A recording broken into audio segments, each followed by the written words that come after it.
Oi, gente, agora eu já vou fazer o capítulo 3, eu já tô empolgada, então eu já vou gravar mais um para me redimir pela demora, tá? Então, vamos começar. Capítulo 3. Imaginação, a primeira chave para o seu mecanismo de êxito. A imaginação desempenha em nossas vidas um papel bem mais importante do que em geral supomos. Presenciei inúmeras vezes a demonstração desse fato em minha clínica. Um exemplo particularmente memorável dizia respeito a um paciente que foi literalmente forçado pela família a ir ao meu consultório.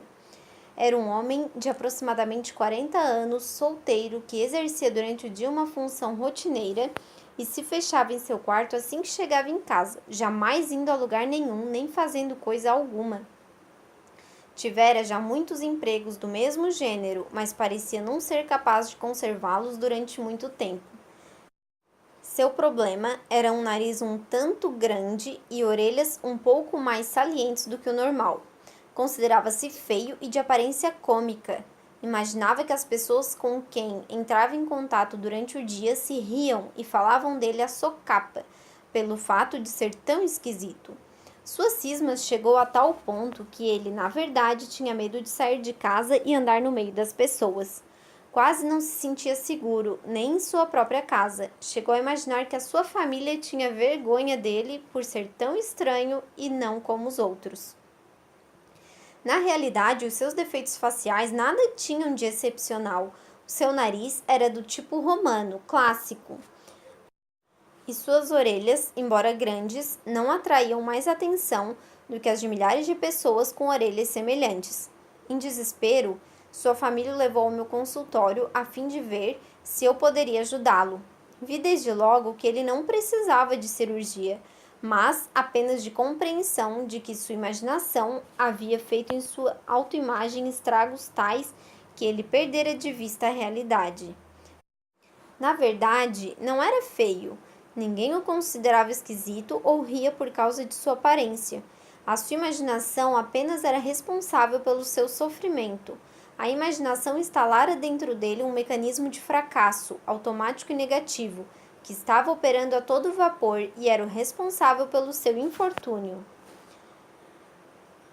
Por felicidade, após várias sessões e com a ajuda da família, ele conseguiu aos poucos perceber que a força de sua própria imaginação era responsável pelo seu estado.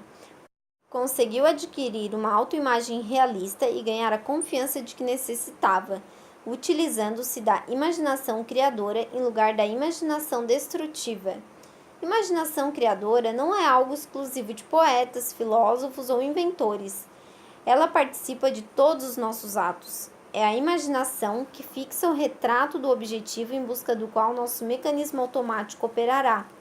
Nós agimos ou deixamos de agir não por causa da vontade, como comumente se acredita, mas por causa da imaginação. O ser humano age, sente e atua sempre de acordo com o que imagina ser verdade, a respeito de si mesmo e do ambiente que o cerca. Esta é uma lei fundamental da nossa mente. É assim que somos feitos. Quando vemos essa lei da mente ser demonstrada de maneira gráfica e sensacional num paciente hipnotizado, inclinamos-nos a crer que está em ação alguma força oculta ou supranormal. Na verdade, o que estamos presenciando nada mais é que os processos normais de operação do cérebro e do sistema nervoso humanos. Por exemplo, se o hipnotizador disser ao hipnotizado que ele está no Polo Norte, ele não apenas começará a tremer, mas seu organismo reagirá como se ele estivesse realmente sentindo frio, a ponto de sua pele se arrepiar. Igual fenômeno foi demonstrado em estudantes perfeitamente despertos, quando se pediu que imaginassem ter em suas mãos imersa em água gelada. O termômetro indicou que a temperatura da mão mergulhada na água caiu sensivelmente. Se dissermos ao hipnotizado que nosso dedo é um ferro em brasa, ele não somente fará uma careta de dor quando tocarmos, como seus sistemas cardiovascular e linfático reagirão tal como se nosso dedo fosse de fato um ferro em brasa, produzindo talvez até bolhas na pele. Quando se pediu a um grupo de estudantes despertos que imaginassem que um ponto de suas testas estava quente, O termômetro acusou um aumento na temperatura da pele. Nosso sistema nervoso não sabe distinguir a diferença entre uma experiência imaginada e uma experiência real. Tanto em um caso como no outro, ele reage automaticamente ante as informações que lhe dermos por intermédio do prosencéfalo e reage apropriadamente àquilo que pensamos ou imaginamos ser verdade. O segredo da força hipnótica. O Dr. Theodore Xenophon Barber pesquisou extensamente o fenômeno da hipnose, tanto quando estava no Departamento de Psicologia da Universidade Americana em Washington, como também depois de entrar para o Laboratório de Relações Sociais em Harvard. Em artigo publicado na revista Science Digest, disse ele: verificamos que o indivíduo hipnotizado só é capaz de fazer coisas surpreendentes quando está convencido de que as palavras do hipnotizador constituem afirmações verdadeiras. Quando o hipnotizador orientou o paciente até o ponto em que este se convenceu de que as palavras dele, hipnotizador, constituem afirmações verdadeiras, o paciente então se comporta de maneira diferente da que lhe é usual, porque ele pensa e crê de maneira diferente. O fenômeno da hipnose sempre pareceu misterioso, porque sempre foi difícil compreender como pode a convicção produzir comportamentos tão fora do comum. A impressão era de que devia haver em ação alguma coisa a mais, alguma força ou poder insondáveis. Todavia, a verdade é que o paciente, quando está convencido de que é surdo, se comporta como se fosse surdo. Quando está convencido de que é insensível à dor, é capaz de ser operado sem precisar de anestesia. A força ou poder misterioso não existe. Um pouco de raciocínio bastará para mostrar por que, para todos nós, é boa coisa podermos sentir e agir de acordo com o que acreditamos ou imaginamos ser verdade. A verdade determina a ação e o comportamento.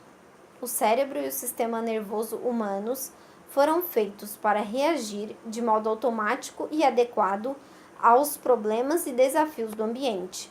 Por exemplo, se um homem encontrar um urso no caminho, ele não precisa parar para refletir que o instinto de conservação determina que ele corra. Não precisa resolver ficar com medo. A reação do medo é ao mesmo tempo automática e adequada. Primeiro, ela faz com que ele sinta vontade de correr. O medo põe em atividade mecanismos corpóreos que superalimentam os músculos, para que o indivíduo possa correr mais do que normalmente. As batidas do coração se aceleram, a adrenalina, poderoso estimulante muscular, é despejada em sua corrente sanguínea. Todas as funções físicas que não sejam necessárias para correr se paralisam. O estômago cessa de trabalhar e todo o sangue disponível é enviado aos músculos. A respiração se acelera e o fornecimento de oxigênio aos músculos aumenta enormemente. Nada disto é novidade, naturalmente.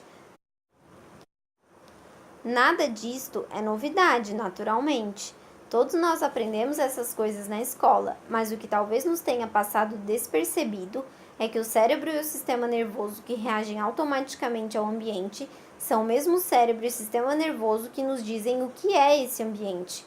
Costuma-se pensar que as reações do homem que encontra o urso são devidas à emoção antes que às ideias. Entretanto, foi uma ideia, a informação recebida do mundo exterior e analisada pelo prosencéfalo, que deflagrou as assim chamadas reações emocionais. O verdadeiro agente causador, portanto, foi basicamente uma ideia ou convicção e não a emoção. Essa surgiu como resultado.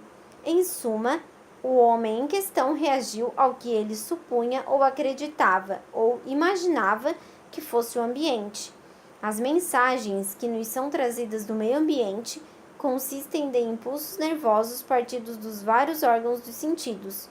Esses impulsos nervosos são decifrados, interpretados e avaliados no cérebro e trazidos ao nosso conhecimento, sob a forma de ideias ou imagens mentais. Em última análise, é a estas imagens mentais que nós reagimos. Você atua e sente não precisamente de acordo com as coisas como elas são. e sim como a imagem mental que você faz delas. Suponhamos, por exemplo, que o homem não encontrou no caminho um urso de verdade, mas outro homem vestido de urso. Se ele pensou e acreditou que o homem era um urso, suas reações emocionais e nervosas terão sido exatamente as mesmas. Ou suponhamos que ele encontrou um cachorro peludo e enorme, que sua imaginação, dominada pelo medo, confundiu com um urso. Aqui também ele reagiria automaticamente ao que acreditou ser a verdade, no tocante a si mesmo e ao ambiente.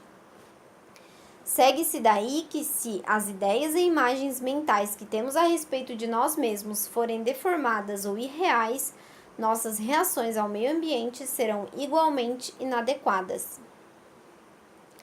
Por que não imaginar que você é bem-sucedido? A convicção de que nossas ações, sentimentos e comportamento resultam de nossas próprias imagens e crenças nos proporciona a alavanca de que a psicologia precisava para mudar a personalidade. Essa convicção abre uma nova porta psicológica para se conseguir habilidade, êxito e felicidade.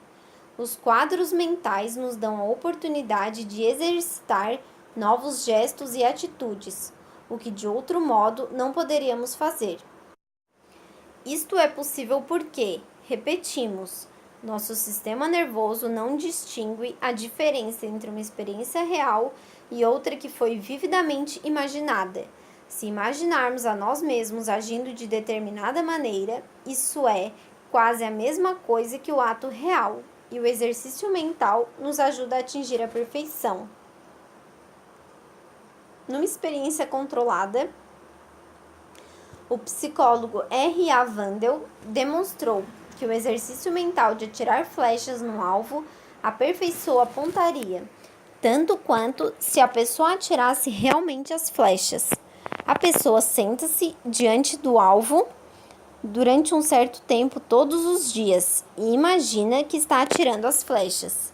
A revista Research Quarterly noticiou uma experiência sobre os efeitos do exercício mental de encestar no jogo de bola ao cesto.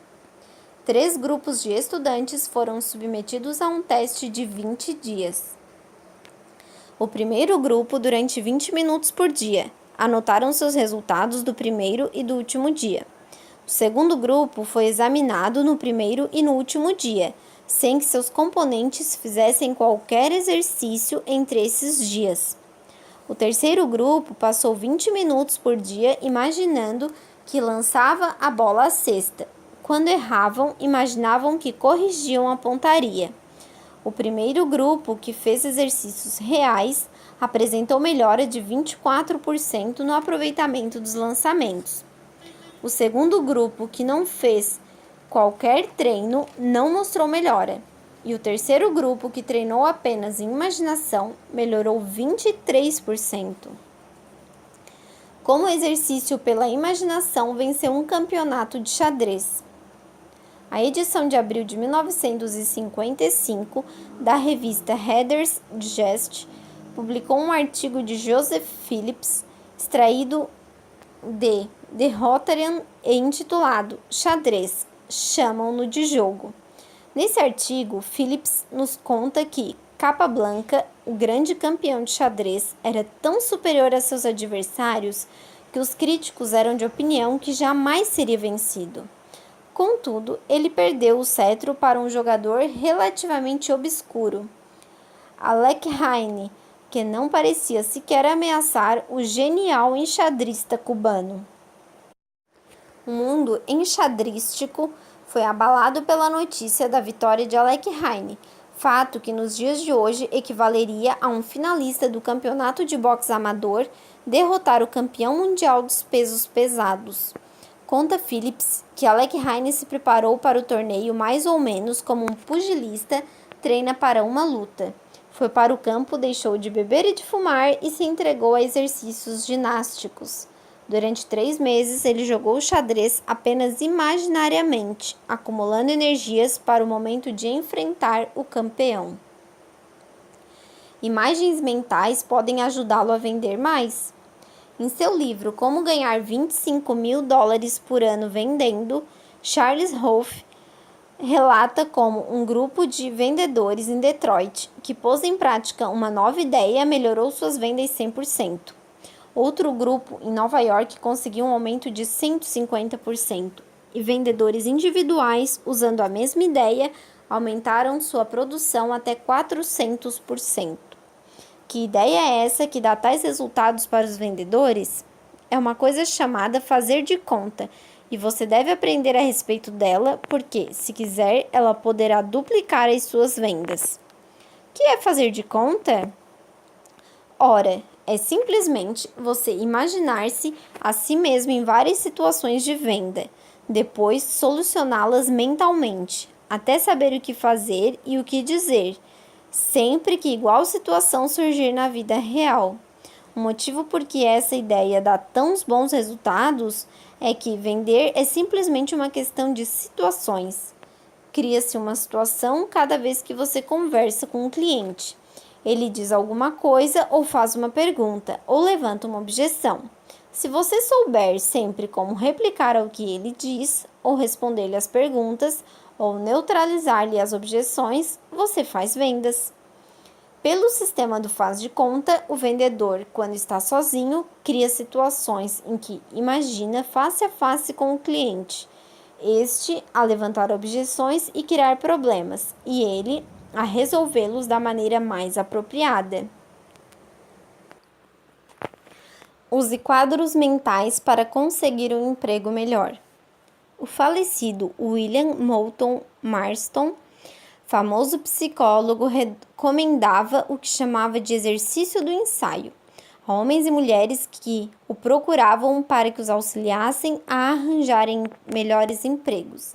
Se você está para ter uma entrevista importante para a obtenção de um emprego, por exemplo, o conselho de Marston era preparar-se antecipadamente. Repasse mentalmente todas as perguntas que poderão ocorrer. Pense nas respostas que irá dar. Depois, ensaie mentalmente a entrevista. Mesmo que não surja nenhuma das perguntas previstas, o sistema do ensaio fará maravilhas. Dar-lhe-á confiança, ajudá-lo-á a improvisar e reagir espontaneamente, seja qual for a situação em que se encontre, porque você se exercitou em reagir espontaneamente. Não seja um canastrão, aconselhava o Dr. Marston, explicando que nós estamos sempre desempenhando algum papel na vida. Por que não escolher o papel certo? O papel do homem vitorioso e ensaiá-lo? Pianista treina em pensamento. Arthur Schnabel, o pianista célebre em todo o mundo, tomou lições apenas 7 anos. Detestava exercitar-se e raramente praticava no teclado.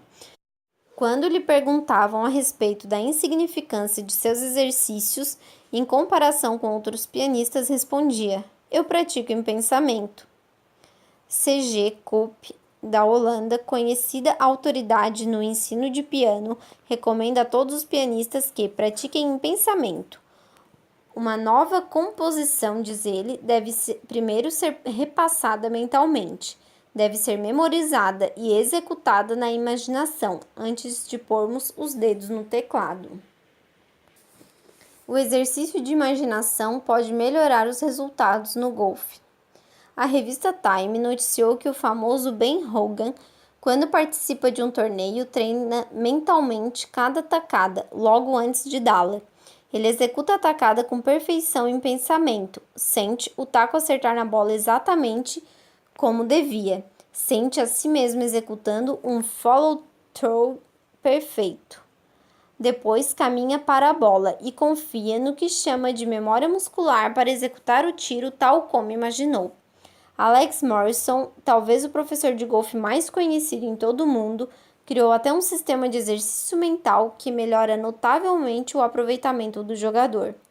Este senta-se numa poltrona e pratica mentalmente o que Morrison chamou de 7 chaves Morrison. O lado mental do golfe representa 90% do jogo, diz ele, o lado físico 8% e o lado mecânico 2%. No livro Golfe Melhor Sem Exercícios, conta Morrison que ensinou Liu Ler a fazer 90 pela primeira vez sem se entregar a nenhum exercício real.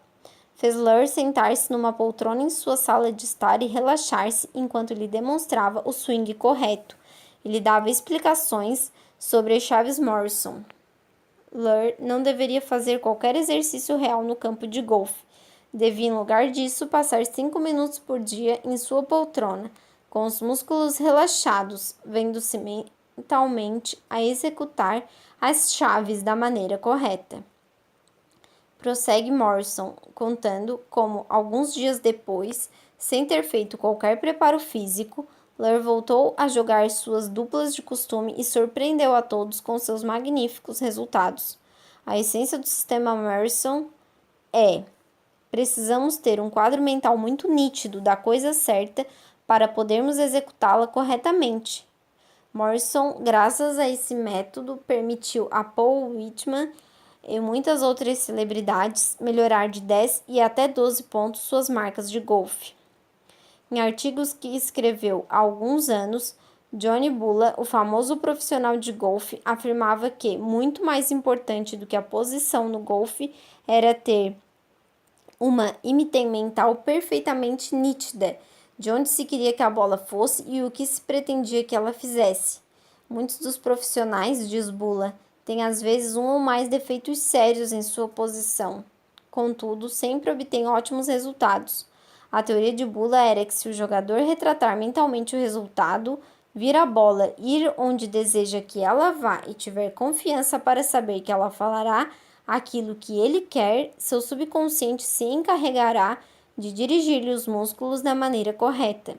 Mesmo que você segure o taco da maneira errada e a sua posição não seja correta, ainda assim seu subconsciente cuidará disso, dirigindo os seus músculos e fazendo o que for necessário para compensar esses defeitos. O verdadeiro segredo da imagem mental. Homens e mulheres realmente vitoriosos em todas as épocas têm feito uso de imagens mentais e do exercício do ensaio. Napoleão, por exemplo, praticou militarismo e imaginação durante muitos anos antes de entrar no campo de batalha real. Webb e Morgan, no livro Aproveite Sua Vida ao Máximo, contam-nos que as notas que Napoleão fez de suas leituras durante esses anos de estudo ocupavam, depois de impressas, 400 páginas. Ele se imaginava no papel de comandante e desenhava mapas da ilha de Córcega, indicando minuciosamente onde colocaria suas defesas e fazendo todos os cálculos com precisão matemática. Conrad Hilton, o criador da famosa cadeia de hotéis, imaginava-se dirigindo um hotel, muito antes que a ideia de adquirir um hotel passasse pela sua cabeça. Quando menino, ele costumava brincar de dono de hotel. Disse Henry Kaiser que todos os seus empreendimentos comerciais foram realizados em sua imaginação antes de surgirem na realidade. A nova ciência da cibernética nos esclarece por que a autoimagem produz resultados tão surpreendentes e mostra que tais resultados constituem o funcionamento normal e natural da nossa inteligência e do nosso cérebro. Ela encara o cérebro, o sistema nervoso e o sistema muscular do homem como um servomecanismo altamente complexo. Uma máquina automática de busca de objetivos que dirige sua rota até um alvo ou objetivo, usando para isso dados de retroação e informações armazenadas e retificando automaticamente seu curso quando necessário. Como dissemos anteriormente, este novo conceito não significa que você é uma máquina, mas que o seu cérebro e seu corpo funcionam como uma máquina que você opera. Esse mecanismo criador automático que há dentro de nós atua em uma só direção. Ele precisa de um alvo em que atirar. Como disse Alex Morrison, precisamos primeiramente ver com nitidez uma coisa em nosso espírito, antes de podermos executá-la. Satisfeita essa condição, o mecanismo de êxito que há em nós assume o comando e faz o que precisa ser feito melhor do que nós o poderemos fazer por meio de esforço consciente ou da força de vontade. Em vez de tentar fazer determinada coisa por meio de uma férrea força de vontade, preocupando-se continuamente, imaginando tudo que poderá sair errado, você deve simplesmente relaxar a tensão, interromper o esforço, desenhar mentalmente o alvo desejado e deixar que seu mecanismo de êxito assuma a direção. Assim, desenhando mentalmente o objetivo visado, você se obriga a um pensamento positivo. Nem por isso você será depois poupado de esforço e trabalho, mas seus esforços serão no sentido de conduzi-lo para frente, em direção do seu objetivo. Você não se perderá em conflitos mentais que ocorrem quando você quer e tenta fazer determinada coisa, mas vê mentalmente outra coisa qualquer. Descobrindo o seu melhor eu. Esse mesmo mecanismo criador que há em todos nós pode ajudá-lo a descobrir o seu melhor eu possível. Se você forçar em sua imaginação um retrato do eu que quer ser e ver a si mesmo nesse novo papel, essa é a condição necessária para a transformação da personalidade, independentemente do método terapêutico usado. Antes de poder modificar-se, a pessoa precisa ver a si mesma em um novo papel. Edward McGoldrick utiliza essa técnica para ajudar os alcoólatras a atravessar a ponte entre o velho e o novo eu. Todos os dias ele faz os seus alunos fecharem os olhos, relaxarem o corpo tanto quanto possível e criarem um filme mental de si mesmos, tal como gostariam de ser. Eles, nesse filme mental, se veem a si mesmos como pessoas sóbrias, sensatas e apreciando a vida sem álcool. Essa não é a única técnica utilizada por McGoldrick, mas é um dos métodos básicos da Bridge House, Casa da Ponte, que apresenta um índice de cura de alcoólatras mais alto que o de qualquer outra instituição do país. Basta você imaginar que é sadio. Contudo, hoje estamos apenas começando a vislumbrar o poder criador potencial que nasce da imaginação humana, e particularmente das imagens a respeito de nós mesmos. Considere-se, por exemplo, o que há de implícito na seguinte notícia publicada há um par de anos na imprensa. São Francisco. Muitos doentes mentais podem melhorar seu estado e talvez diminuir sua permanência em hospitais simplesmente imaginando que são normais, segundo afirmam 2 psicologistas que fazem parte da administração dos ex-combatentes em Los Angeles. Os doutores Harry Grayson e Leonard Ollinger comunicaram à Associação Psicológica Americana que experimentaram a ideia de 45 doentes hospitalizados como neuróticos. Para começar, fizeram com os pacientes o teste usual de personalidade. A seguir, pediram-lhe que se submetessem ao teste pela segunda vez e respondessem às perguntas como se cada um deles fosse fora do hospital uma pessoa normal e bem ajustada. 75% dos doentes apresentaram melhores resultados no segundo teste, e algumas das mudanças para melhor foram espetaculares, informaram os psicologistas. Esses pacientes, para poderem responder às questões como as responderiam pessoas normais e bem ajustadas, eram obrigados a imaginar-se no papel de uma pessoa normal e bem ajustada. E foi quanto bastou para eles começarem a agir como e sentir-se como uma pessoa bem ajustada. Começamos, pois, a perceber porque o Dr. Albert Edward Wigan classificou o retrato mental que fizemos de nós mesmos como a maior força que temos dentro de nós. Conheça a verdade sobre si mesmo. O objetivo da psicologia da autoimagem não é criar um eu postiço, que seja todo-poderoso, arrogante e egoísta. Essa imagem seria tão pouco apropriada e realista como uma autoimagem negativa. Nosso objetivo é descobrir o verdadeiro eu e, tanto quanto possível, aproximar-se da realidade, a imagem mental que cada qual faz de si mesmo. Sabem os psicologistas, todavia, que nós, em geral, nos menosprezamos. Não existe, na verdade, o que se chama de complexo de superioridade. As pessoas que parecem sofrer desse complexo sofrem, na verdade, de sentimentos de inferioridade. O eu superior deles é fictício, uma capa para ocultarem de si mesmos e dos outros seus sentimentos de inferioridade e insegurança, profundamente enraizados. Como podemos conhecer a verdade sobre nós mesmos? Como fazermos uma avaliação verdadeira? Parece-me que aqui a psicologia precisa voltar-se para a religião. Dizem as escrituras que Deus criou o homem um pouco abaixo dos anjos e deu-lhes domínio, que criou o homem à sua imagem. Se realmente acreditamos num Criador onisciente, todo bondoso e todo-poderoso, estamos então aptos a tirar algumas conclusões lógicas sobre aquilo que ele criou, o homem. Em primeiro lugar, um Criador onisciente e todo-poderoso não criaria produtos inferiores, tal como um pintor genial não pode produzir telas de má qualidade. Esse Criador não destinaria sua criatura ao fracasso deliberadamente, do mesmo modo que um fabricante de automóveis não incluiria propositadamente nos veículos que fabrica algumas peças que os levasse a falhar. Os fundamentalistas nos dizem que a razão de ser do homem, a sua principal finalidade é glorificar a Deus, enquanto os humanistas nos afirmam que o fim princípio do homem é expressar-se plenamente. Contudo, se aceitarmos a premissa de que Deus é um Criador bondoso e tem por suas criaturas o mesmo interesse que um pai por seus filhos, parece-me então que fundamentalistas e humanistas estão ambos dizendo uma e a mesma coisa. Que é que traz maior glória, orgulho e satisfação a um pai do que ver sua progenie vencer, ser bem-sucedida e expressar ao máximo suas habilidades e dons inatos?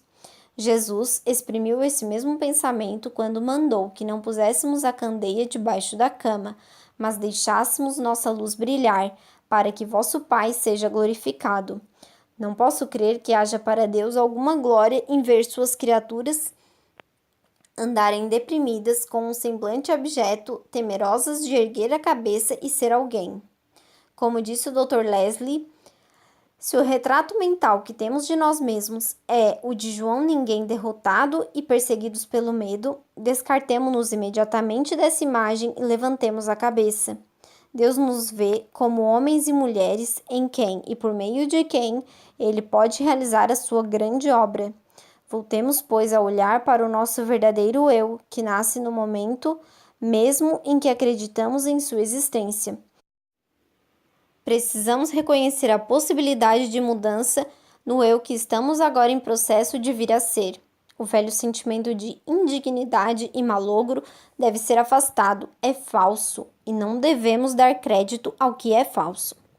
Exercício imaginação. Mantenha em sua imaginação firmemente e durante tempo suficiente um retrato de si mesmo e você será atraído por ele, disse o Dr. Harry Emerson. Represente-se a si mesmo vividamente como derrotado e isso bastará para tornar a vitória impossível. Pinte-se a si mesmo vividamente como vencedor e isso contribuirá enormemente para o êxito. Uma vida plena começa com um quadro, mantido em sua imaginação do que você gostaria de ser ou fazer.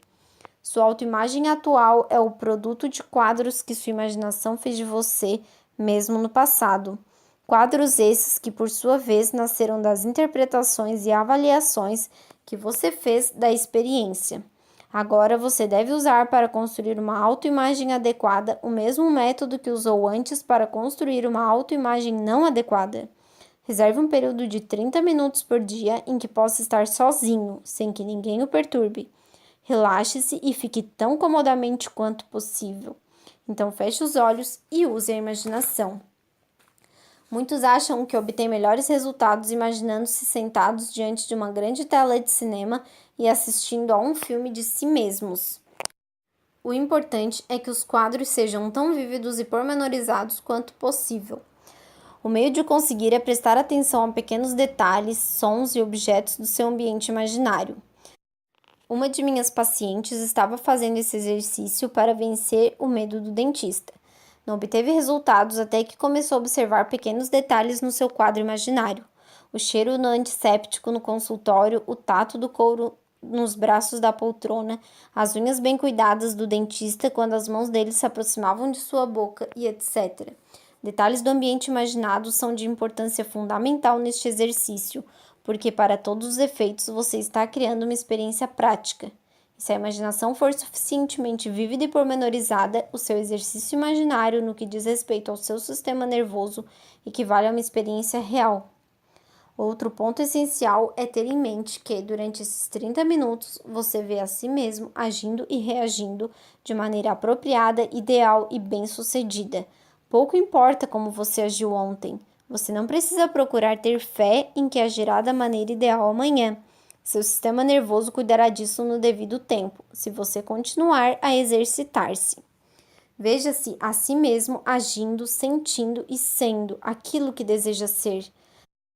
Não diga para si mesmo, vou agir desta maneira amanhã. E sim, vou imaginar a mim mesmo agindo desta maneira agora, durante 30 minutos hoje. Procure imaginar como se sentiria se já fosse o tipo de pessoa que deseja ser. Se você tiver sido acanhado e tímido, veja-se a si mesmo caminhando entre as pessoas com desembaraço e dignidade, sentindo-se bem por causa disso. Se tiver sido medroso e aflito em determinadas situações, imagine-se agindo calmamente, com confiança e coragem e sentindo-se por causa disso confiante e expansivo. Este exercício renova o estoque de memórias ou informações armazenadas em seu mesencéfalo e seu sistema nervoso central. Constrói uma nova imagem do seu eu. Após praticá-lo durante algum tempo, você ficará surpreso ao verificar que está agindo de maneira diferente, de maneira mais ou menos automática e espontânea, sem fazer força. E assim é que deve ser. Você, neste instante, não precisa tentar ou fazer algum esforço para se sentir ineficiente e agir de maneira não adequada. Suas atuais sensações e ações negativas são automáticas e espontâneas, por causa das memórias, reais e imaginárias, que você até hoje forneceu ao seu mecanismo automático.